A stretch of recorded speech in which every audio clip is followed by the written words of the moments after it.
ओम श्री गुरुवे नमः। ओम श्री गणेशाय नमः। प्रिय श्रोताओं, पिछले प्रसंग में भीष्म पितामह ने एक प्रतिज्ञा की है। उनके पिता निषाद राज की कन्या सत्यवती पर मोहित हो गए थे और शब्द आया, प्रचंड कामाग्नि से जल रहे थे और मानसिक अवसाद में चले गए। गंभीर रूप से 24 घंटे उसी के चिंतन में खोए रहते थे और बहुत सोचनीय मनोदशा में थे। तो भीष्म पितामह ने एक प्रतिज्ञा की थी अपने पिता के लिए, उनकी कन्या सत्यवती की प्राप्ति के लिए। वो मैं पढ़ करके स्मरण दिला के आगे की कथा प्रारंभ करता हूँ।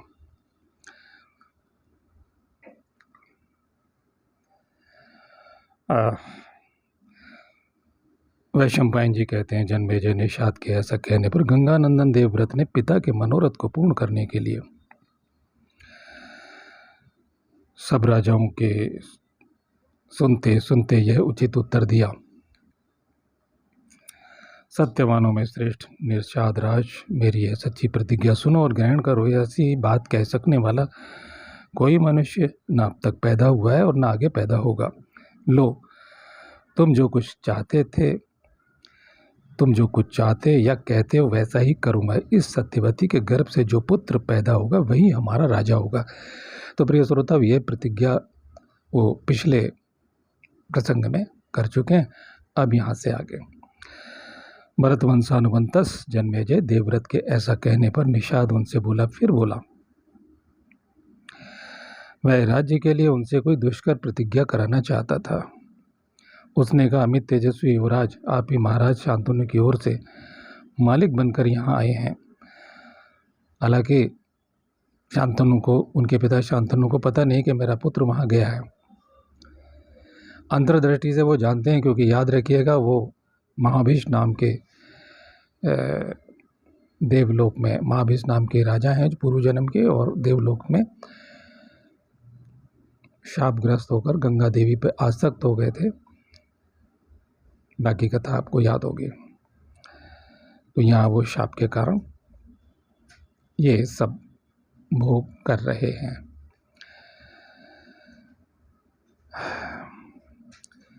उसने कहा वह राज्य के लिए उनसे कोई दुष्कर प्रतिज्ञा कराना चाहता। तो उसने कहा, अमित तेजस्वी युवराज, आप ही महाराज शांतनु की ओर से मालिक बनकर यहाँ आए हैं। धर्मात्मन, इस कन्या पर भी आपका पूरा अधिकार है। आप जिसे चाहें इसे दे सकते हैं। आप सब कुछ करने में समर्थ हैं। परंतु सौम्य, इस विषय में मुझे आपसे कुछ और कहना है और वह आवश्यक कार्य था। आप मेरे इस कथन को सुनिए। शत्रुदमन, कन्याओं के प्रति स्नेह रखने वाले सगे संबंधियों का जैसा स्वभाव होता है, उसी से प्रेरित होकर मैं आपसे कुछ निवेदन करूंगा। सत्य धर्मपरायण राजकुमार, आपने सत्यवती के हित के लिए इन राजाओं के बीच में जो प्रतिज्ञा की है वह आपके ही योग्य है। अर्थात आप ही ऐसी प्रतिज्ञा कर सकते हो। महाबाहो, वह टल नहीं सकती, उसके विषय में मुझे कोई संदेह नहीं है। परंतु आपका जो पुत्र होगा वह शायद इस प्रतिज्ञा पर दृढ़ न रह सके। यही हमारे मन में बड़ा भारी संशय है। वैशंपायन जी कहते हैं, राजा निषाद राज के इस अभिप्राय को समझकर सत्य धर्म में तत्पर रहने वाले कुमार देवव्रत ने उस समय अपने पिता का प्रिय करने की इच्छा से यह कठोर प्रतिज्ञा की। भीष्म ने कहा, नरश्रेष्ठ निषाद राज, मेरी यह बात सुनो। जो जो ऋषि, देवता एवं अंतरिक्ष के प्राणी यहाँ हों, अंतरिक्ष के प्राणी अभी भी हैं, आपको दिख नहीं रहे, लेकिन जब दृष्टि जागृत हो जाएगी साधना के द्वारा तो आपको दिखाई देंगे।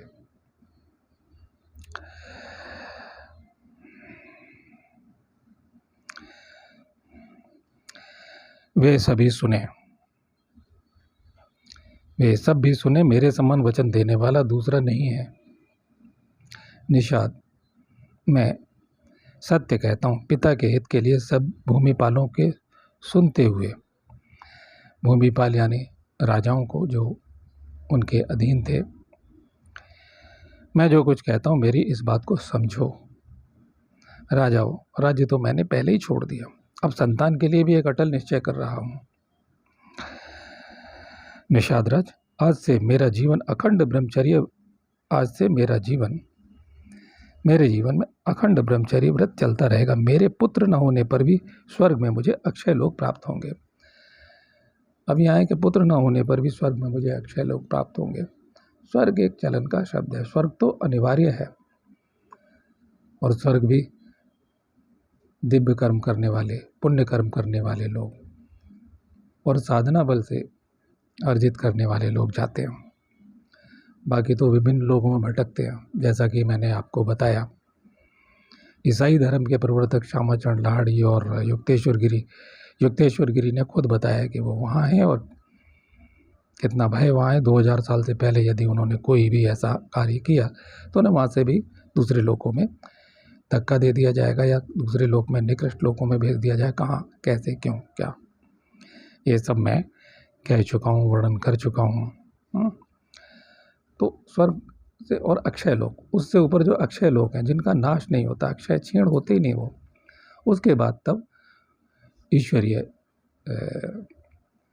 प्रक्षेत्र जिससे वो लोकांतर भी बने हुए हैं वो प्रारंभ होता है। आत्मा की साधना की, या आदमी से मेरा मतलब स्त्री पुरुष जो भी साधक हैं उनके लिए ये एक यात्रा है, एक मार्ग है। तो जल और पिंड का आपने अध्याय एक गीता में कहा होगा ना, जल और पिंड का। ये बाद वाले जितने 5000 साल में तमाम सारे गुरु हो गए, वो कबीर हैं, बुद्ध हैं, महावीर, दुनिया भर के लोग हैं, आर्य समाजी हैं जो पितरों को नहीं मानते हैं, और उनकी दशा वही होती है जो युक्तेश्वर गिरी योगानंद परमहंस के गुरु की होती है। वो खुद बोल रहे हैं, ठीक है। अब उन्होंने तो वैसी साधनाएं भी नहीं की हैं, उतनी शक्तियां भी अर्जित नहीं की हैं। तो ये आपका विचारणीय विषय, मैंने तो केवल हमेशा तथ्यों के साथ किताब में उन्हीं के पन्ने पढ़ के सुनाए हैं, उन्हीं के बारे में आप लोगों को बताया है, जो वो खुद कह रहे हैं। अपनी तरफ से कोई प्रस्तुतिकरण नहीं दिया है, कोई अपना मंतव्य नहीं दिया है। अतः तो ये यानी कि पितरों की भी गति का उद्धार, ये शब्द आया, मेरे पुत्र न होने पर भी स्वर्ग में मुझे अक्षय लोक प्राप्त हो जाएंगे। वो तो वैसे भी, क्योंकि वो वसु हैं, वो अपने मूल स्वरूप में विलीन हो जाएंगे, जो ब्रह्म का 33 कोटि के जो उच्च श्रेणी के देवता उनमें। मैंने जन्म से लेकर अब तक कोई झूठ बात नहीं कही है। आज तक मेरे शरीर में, जब तक मेरे शरीर में प्राण रहेंगे तब तक मैं संतान नहीं उत्पन्न करूँगा। तुम पिताजी के लिए अपनी कन्या दे दो। दास मैंने कहा निषाद राज को कहा जाता है, निषाद को कहा गया। मैं राज्य तथा मैथुन का अर्थात संभोग का सर्वथा परित्याग करूँगा और उर्गुरेता होकर रहूँगा। और उर्गुरेता का यहाँ अर्थ जिसने भी अनुवाद किया, नैष्ठिक ब्रह्मचारी शब्द दिया है ब्रैकेट में।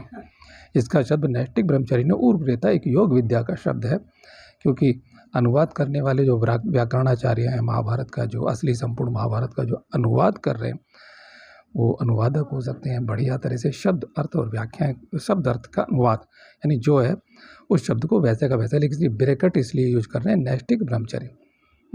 लेकिन उर्वरेता महान शब्द है, योग विद्या का शब्द है, क्योंकि संस्कृत में उर्वरेता शब्द दिया है उन्होंने। श्लोक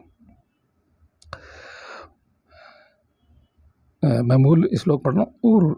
उर्वरेता भविष्यामि दास सत्यम प्रवीमिते, ये शब्द है, यानी मैं उर्वरेता होकर रहूँगा। उर्वरेता कैसे होगा, ये बड़ा महत्वपूर्ण है। पतंजलि योग दर्शन हो या समस्त शास्त्रों का दर्शन हो, सभी शास्त्रों का मूल निचोड़ है, और पतंजलि योग दर्शन के ही अंश विभिन्न ग्रंथों में दिए जाते हैं। और पतंजलि ने संपूर्ण वेद शास्त्रों का, ऋषि मुनियों की वाणी का निचोड़ निकाल करके बहुत कम शब्दों में, छोटे छोटे वाक्यों में प्रस्तुत किया है, क्रमबद्ध रूप से। तो वो क्या कहते हैं, और यहाँ तक कि उन्हीं चीज़ों को आरोग्य प्रकाश में पंडित रामनारायण शर्मा जी ने भी वर्णन किया है, क्योंकि जो महान आयुर्वेदाचार्य थे, वैद्यनाथ कंपनी के संस्थापक थे। शास्त्रों की मूल बातें वो भी आयुर्वेद में डाला करते थे, क्योंकि महर्षि चरक हों, सुश्रुत हों, जो नाम आप सुनते आए हैं, निघंटु, दुनिया भर के ग्रंथ हैं, रसेंद्र सार संग्रह के रचयिता, जो भी मूल तमाम सारे ऋषि मुनि हैं, शवन ऋषि हैं, ये सब ब्रह्म ऋषि हैं। ब्रह्म शक्ति संपन्न अनंत ब्रह्मांड की शक्तियों में विचरण करने वाले, यानी साक्षात देहधारी ईश्वर हैं। कुछ भी करना, कुछ भी परिवर्तन कर, संपूर्ण विषय को जानने वाले, अनंत लोकांतरों में प्रत्येक प्राणी के मनोभाव को जानने वाले, उन्हें गतिमान करने वाले, उन्हें क्रियाशील करने वाले, ये वो लोग हैं। तो मैं वो अर्ज पढ़ के सुनाता हूँ ताकि आपकी समझ में आ जाए कि 8 प्रकार के वो मैथुन कौन प्रकार किस कौन है, तब उर्वरेतस समझ में आएगा। पहले पतंजलि के 8 प्रकार के संभोग कैसे हैं, वो उसे आप जान लीजिए।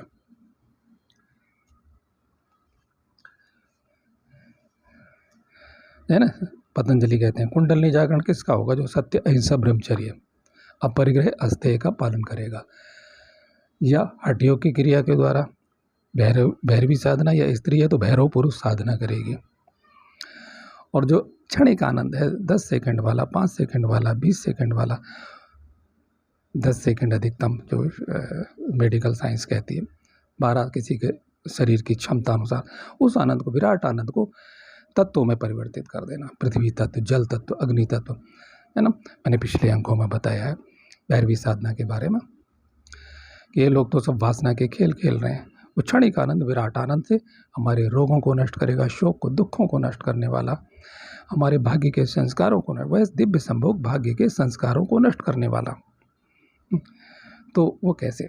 तो पहले ये जानिए बाधा कारक, पहले प्राण की बाहर गति, अधोगति, फिर ऊर्गति। वो कहते हैं ऊर्वरेता होके रहूँगा, रह सकते हैं, भीष्म पिता में रहेंगे, और वो हर एक साधक रह सकते हैं जो उस मार्ग का अनुसरण करेंगे। तो मैं पढ़ रहा हूँ। स्मरण, पूर्व में देखे सुने मैथुन का ध्यान करना। यदि हमने पूर्व काल में कोई संभोग किया है तो संभोग योग्य व्यक्ति का ध्यान करना, या किसी से हम कामना कर रहे हैं कि वो व्यक्ति है, वो पुरुष है, स्त्री सोचे, या मैं उससे संभोग करूँगी, या स्त्री सोचे वो स्त्री है, पुरुष सोचे वो स्त्री है, तो उसका ध्यान आना, ध्यान करना, ध्यान आना, हमें उसका बार बार ख्याल आता है, कर चुके हैं, दोबारा हमें ख्याल आ जाए। अब तंत्र ये कहता है, अब देखिए यहाँ विज्ञान भैरव तंत्र आता है और सौभाग्यर्चन खंड आता है। वो कहता है यदि आपने कोई संभोग किया तो उसका स्मरण भी हमें उन्नति देने वाला, आत्मशक्ति, वही पंच तत्व की जल, अग्नि, वायु, आकाश में प्रवेश कराने वाला, जिसे गीता तत्व ज्ञान कहती है। तत्व से जानने वाला, पूरी गीता में तत्व से ज्ञान, तत्व ज्ञान। तो तत्व ज्ञान तब होता, तत्व खाली शब्द का ज्ञान नहीं, मैं तत्व को जानता हूँ, जल, आपको जल में डुबा के देखेंगे। अग्नि तत्व के ज्ञान, पतंजलि कह रहे समान जयात ज्वलनम, अगर कहते समान जयात ज्वलनम, तो आपको हम अग्नि में जला के देखेंगे तो पता लगेगा आपका नाभि चक्र जागृत हुआ या नहीं हुआ।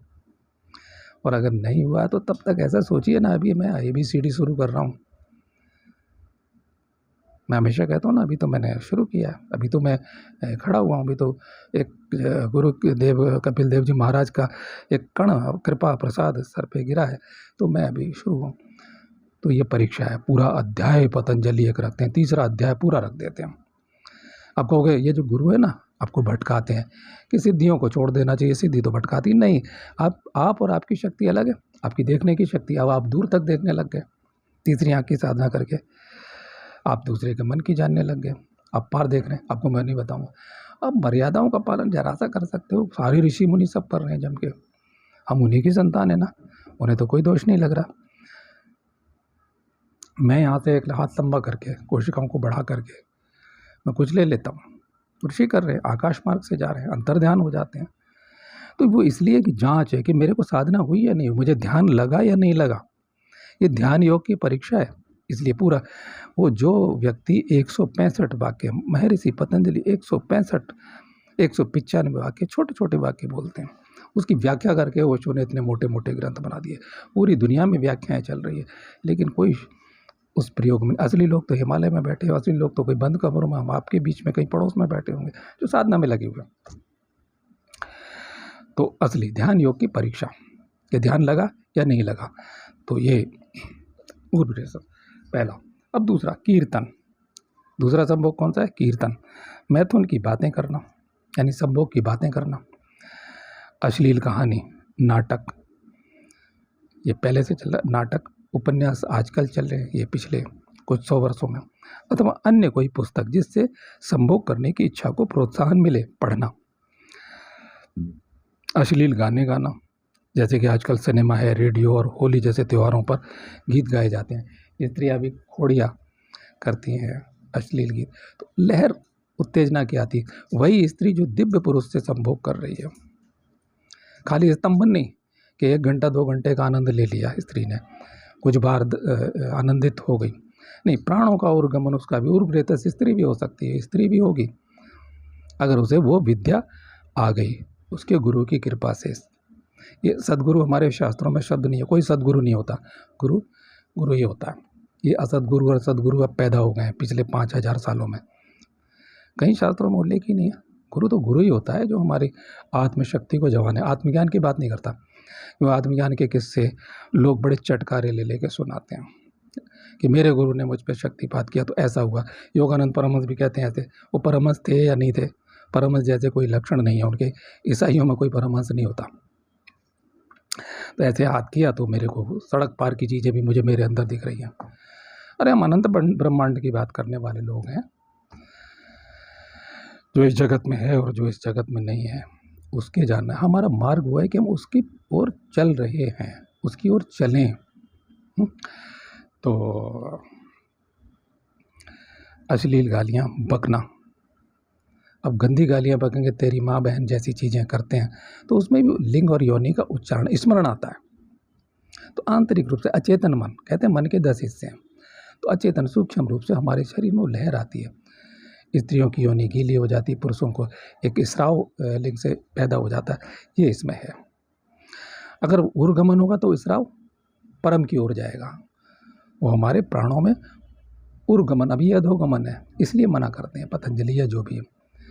अब विद्या के अंतर्गत जाएंगे, वो संभोग करेंगे तो हमारे दुखों का नाश होगा, रूप यौवन बढ़ेगा, सुंदरता बढ़ेगी, शक्ति बढ़ेगी और हम प्रकृति के बंधनों से मुक्त होंगे, अतिक्रमण कर जाएंगे। केली, तीसरा है केली, तीसरे प्रकार का संभोग क्या? केली, काम क्रीड़ा, यानी सीधे सीधे काम क्रीड़ा करना। काम क्रीड़ाएं कई प्रकार से होते हैं, जैसे पुरुष छातियाँ वगैरह मसलना या भींच लेना, कोई स्त्री या पुरुष को बाहों में भींच ले या पुरुष स्त्री को बाहों में भींच ले, छातियाँ, अब वक्ष मिल रहे हैं एक दूसरे से, ये काम क्रीड़ाओं में आता है।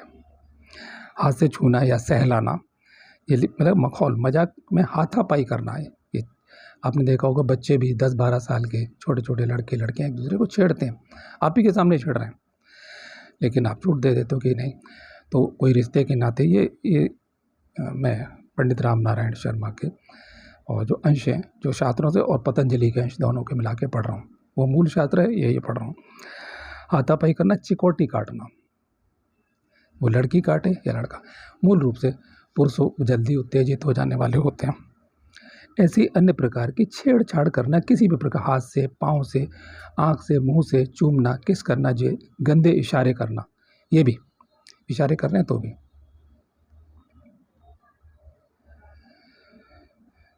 यह सब संभोग में साय, आँख मुंह से गंदे इशारे करना, ये केली का है, काम केली, क्रीड़ाएं करना, और ये सब संभोग में सहायक होने से ये भी संभोग ही है। अब चौथे प्रकार का संभोग क्या, उसे कहा गया प्रेक्षण, क्योंकि पतंजलि एक श्लोक कह दिया है, उसमें गैप नहीं है, स्पेस नहीं है, तो यहाँ विस्तार से हम पढ़ रहे हैं। प्रेक्षण, जिससे विषय भोग की इच्छा पैदा हो, संभोग की इच्छा हो, उत्पन्न हो अथवा बढ़े, इस प्रकार किसी को छिप कर अथवा सामने आकर देखना। अब आजकल तो लोग टेलीस्कोप से भी देखते हैं, आप तमाम वीडियो देखते होंगे, जो दूरबीन से कहीं छुप करके बैठ जाते हैं, नहाती हुई स्त्रियों को देखते हैं, इससे क्या होता है, कामोत्तेजना बढ़ जाती है। किसी को छिप करके अथवा सामने आकर देखना, यह भी एक सहायक होने के कारण संभोग ही है। पांचों हैं गुह्य भाषण, यानी गुप्त भाषण, संभोग संबंधी गुप्त बातें करना अथवा स्त्री पुरुष का कहीं भी, चाहे औरत हो चाहे आदमी हो, लड़के लड़कियां, कहीं भी छुप कर बातचीत करना। कीर्तन से इसमें छिपने मात्र का, जैसे हमने दूसरा संभोग बताया कीर्तन, यानी किसी भी प्रकार की चर्चाएं करना, और बाकी मैंने दूसरे को देख लें, अभी अभी बोला है। तो इसमें क्या, छुप, वही काम जो अभी हम प्रकट रूप से कर रहे हैं वो छुप कर रहे हैं, उसकी चर्चा। बस छिपने गुप्त भाषण, वो सब गुप्त रूप से कर रहे हैं, जितने प्रकार से मैंने बताया। अब छठा है संकल्प करूंगा, मैथुन करूं ऐसी तरंग मन, मैंने संभोग करूं ऐसी तरंग मन में उठना। मान लिया जाए आज किसी स्त्री ने किसी पुरुष को छाती से भींचा, या पुरुष ने स्त्री को छाती से भींच लिया।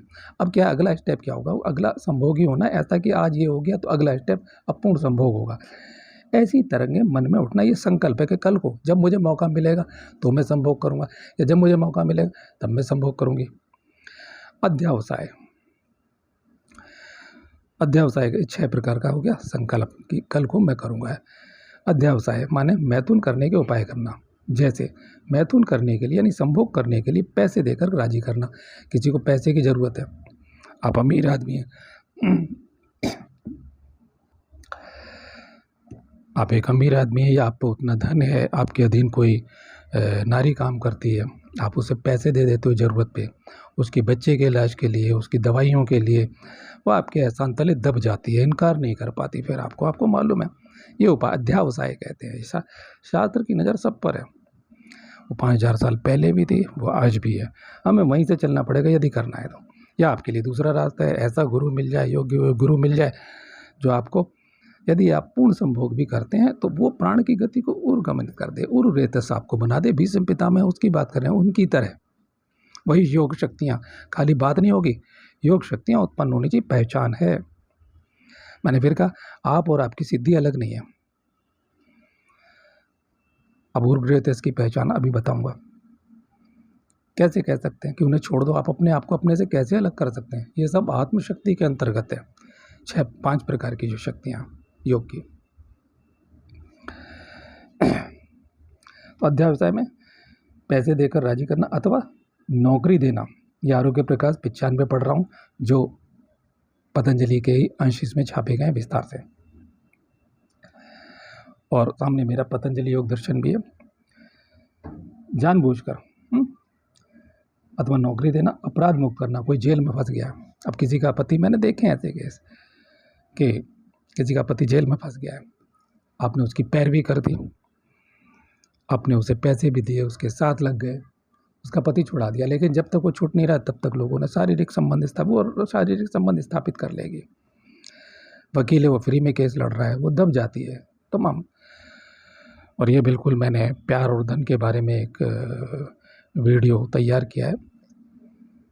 हमेशा उसी नारी को कोई व्यक्ति मन प्राण आत्मा से प्यार कर रहा हो, लेकिन हो सकता है वो उसकी वो सब ना कर रहा हो।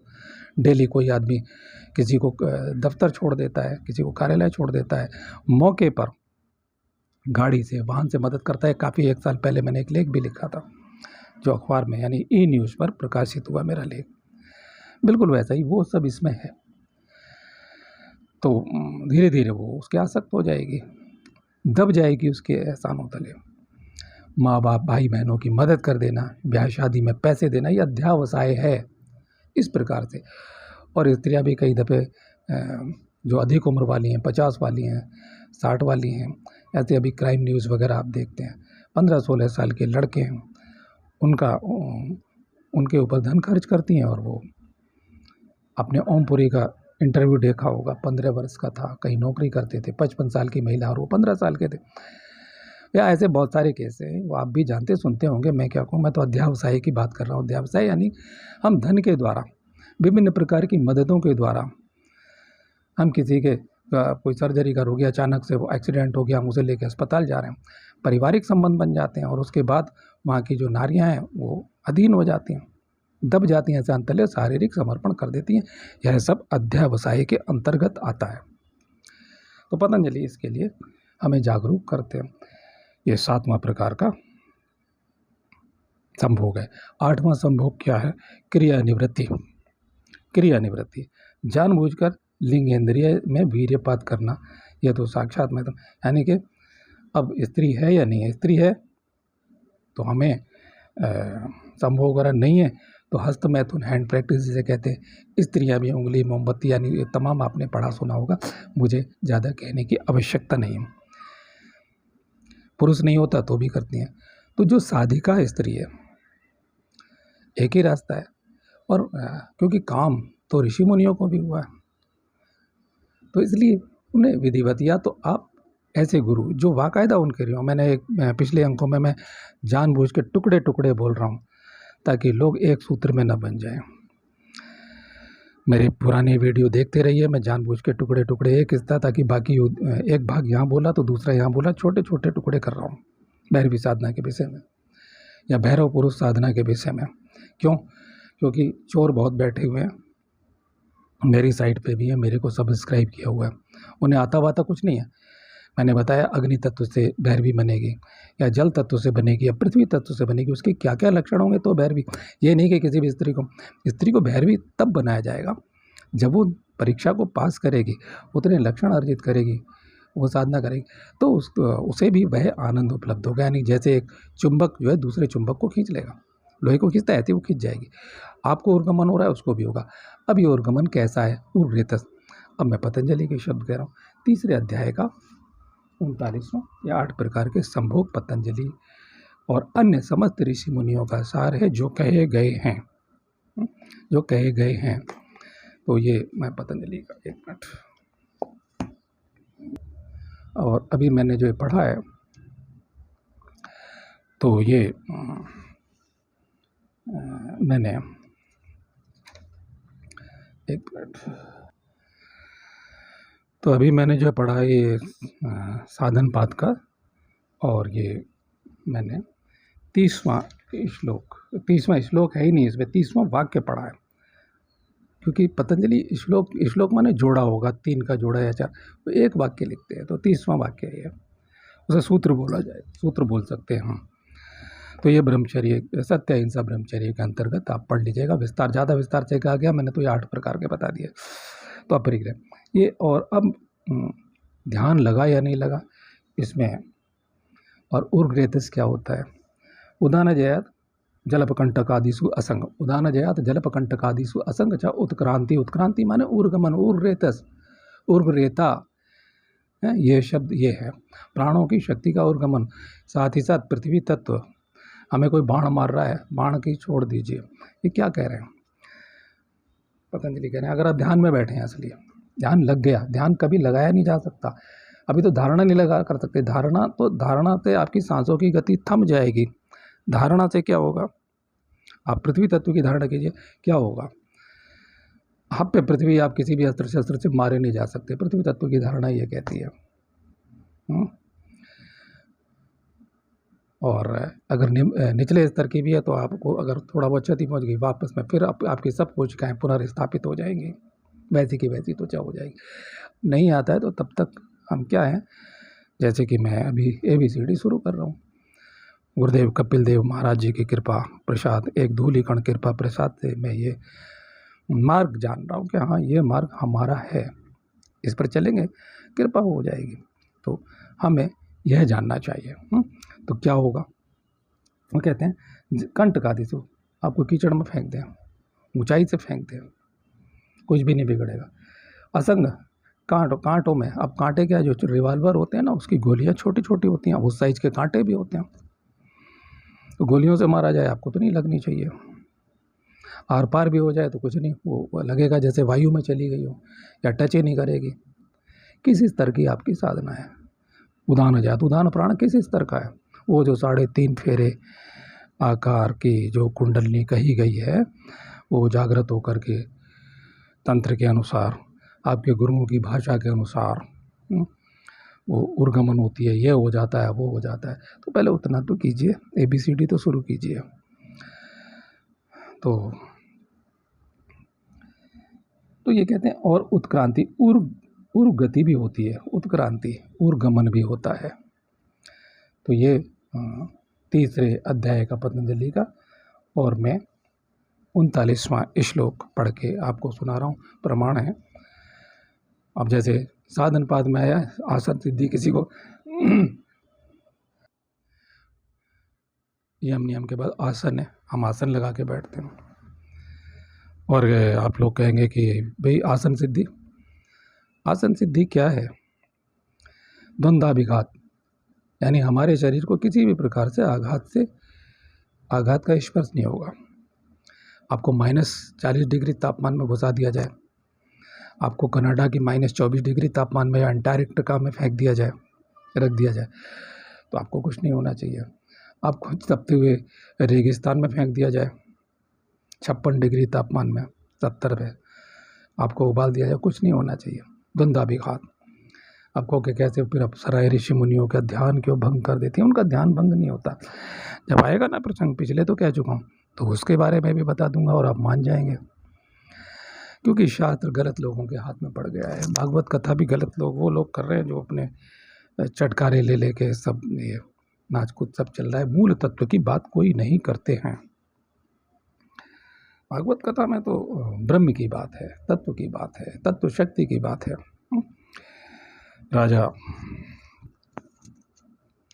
राजा परीक्षित को सुनाई गई थी भागवत, वही ये इसी महाभारत से उदय हुआ है। भागवत का भी हरिवंश पुराण इसमें से हुआ है, गीता इसमें से निकली भी, तमाम स्तोत्र कवच मंत्र इसमें से निकले, बहुत कुछ निकला हुआ है, तमाम विद्याएं इसमें निकली, तंत्र इसमें से उदय हुआ है। तो कैसे, आपको पता होना चाहिए। चलिए, आपको ना समझ में आए, मेरी महाभारत सुनते रहिए। तो मैंने बताया कि भैरवी बनती कैसे है, मैंने इशारे किए, और बाकी तो सिर्फ वासना के खेल चल रहे हैं, उनमें कोई शक्तियाँ जागृत नहीं हो रही। ज़्यादा से ज़्यादा थोड़ा आनंद बढ़ जाएगा, वो तो आप आजकल सब जानते हैं। व्याग्रा आदि की गोलियाँ और उससे कई गुना शक्तिशाली आयुर्वेद की गोलियाँ हुआ करती थी, जो आजकल बनाने वाले मर चुके हैं, बहुत कम लोग रह गए। व्याग्रा वगैरह कुछ नहीं होती उनके सामने। जो मूल है, जैसे मैंने बहुत सारे पहले अंकों में कह चुका हूँ, लेकिन वो स्तंभन है। अब 1 घंटा कर लिए, 1 घंटे बाद भी क्या पतन होगा। लेकिन यहाँ दिव्य आनंद और शक्ति, आनंद ही शक्ति है, तत्व शक्ति है। और भीष्म पितामह का उसने बाण लग गए हैं आगे। आप कहेंगे भीष्म पितामह को तो बाण लगे थे, तो महाराज महारथी जो शिखंडी था, जिसकी कथा आपने देख ली होगी महाभारत में, तो वो महाभारत में उन्हें बाण खाने थे, वो चाहते तो नहीं लग सकते थे, उन्हें कवच सिद्धि भी थी। किनके शिष्य थे अभी आपने पढ़ लिया, भार्गव ऋषि, 3 गुरुओं के, बृहस्पति से भी उन्होंने सीखा हुआ है, भार्गव ऋषि से भी सीखा हुआ है, परशुराम के तो हैं शायद महाभारत में सबसे बलवान लोगों में से या तो बब्रुबान वो थे, जिन्हें आप खाटू के नाम से जानते हैं, और खाटू वाले श्याम बाबा के नाम से बर्बरीक, जो घटोत्कच के पुत्र थे, जिनके बारे में आगे मैं बताऊंगा, इसलिए अभी नहीं बता रहा हूँ। विषय यहाँ पर भीष्म पितामह का है। तो मैं समझता हूँ ऊर्ध्वगमन शब्द समझ में आ गया होगा, और ध्यान लगा या नहीं ये भी समझ में आ गया होगा। असली ध्यानियों की परीक्षाएं हैं हर कदम पे। आप ही शक्ति हैं, आप ही सिद्धि हैं, आप सब अलग नहीं हैं। हम मेरे ही हाथ के वज्र के हो जाएंगे, ये पतंजलि कह रहे हैं, ये गेरंड कह रहे हैं, ये शिव पार्वती संवाद के अंतर्गत है, योग विद्या के अंतर्गत है। तो अब आगे बढ़ते हैं। वैशंपायन जी कहते हैं, देवव्रत का यह वचन सुनकर धर्मात्मा निषाद राज के रोंगटे खड़े हो गए। उसने तुरंत उत्तर दिया, मैं यह कन्या आपके पिता के लिए अवश्य देता हूँ। उस समय अंतरिक्ष में अप्सरा, देवता और ऋषिगण फूलों की वर्षा करने लगे और बोल उठे, ये भयंकर प्रतिज्ञा करने वाले राजकुमार भीष्म हैं, अर्थात भीष्म के नाम से इनकी ख्याति होगी। तत्पश्चात भीष्म अपने पिता के मनोरथ की सिद्धि के लिए उस यशस्विनी निषाद कन्या से बोले, माता जी इस रथ पर बैठिए, अब हम लोग अपने घर चलें। वैशंपायन जी कहते, जन्मेजय ऐसा कहकर भीष्म ने उस भामिनी को रथ पर बैठा लिया और हस्तिनापुर आकर उसे महाराज शांतनु यानी अपने पिताजी को सौंप दिया। उनके इस दुष्कर कर्म की सब राजा लोग एकत्र होकर और अलग अलग भी प्रशंसा करने लगे। सबने एक स्वर में कहा, यह राजकुमार वास्तव में भीष्म है। भीष्म के द्वारा किए हुए उस दुष्कर कर्म की बात सुनकर राजा शांतनु बहुत संतुष्ट हुए और उन्होंने उन महात्मा भीष्म को स्वच्छंद मृत्यु का वरदान दिया। स्वच्छंद मृत्यु। मेरे निष्पाप पुत्र, तुम जब तक यहाँ जीवित रहना चाहोगे, यानी संसार में जीवित रहना चाहोगे, तब तक मृत्यु तुम्हारे ऊपर अपना प्रभाव नहीं डाल सकती। तुमसे आज्ञा लेकर ही मृत्यु तुम पर अपना प्रभाव प्रकट कर सकती है। और मेरे प्रिय पाठकों, मैं फिर बता दूं, श्रोताओं, मैं पढ़ रहा हूं आपके लिए कि जब उनका अपने प्राणों के त्यागने का समय आया, इस लोक में अपनी लीला समाप्त करने का या अपने शाप को भोग पूर्ण करने का समय आया, उन्होंने योग बल का आदान किया और सारा का सारे बाण उछल उछल कर शरीर से निकल कर घाव ज्यों के त्यों बिल्कुल सुंदर शरीर हो गया। पुनः योग बल से सारे घाव यानी कोशिकाएं बढ़ करके अपनी जगह स्थापित हो गई, पुनर्स्थापित हो गई। कंचन काया, जैसे थे जैसे कुछ हुआ ही नहीं। और तब जा करके उन्होंने भ्रकुटियों के मध्य जो कहा गया है सहस्रार से प्राणों का त्याग किया और अपने दिव्य धाम में वो चले गए। तो आज की कथा यहीं पूर्ण करते हैं। ओम तत्सत। ओम तत्सत।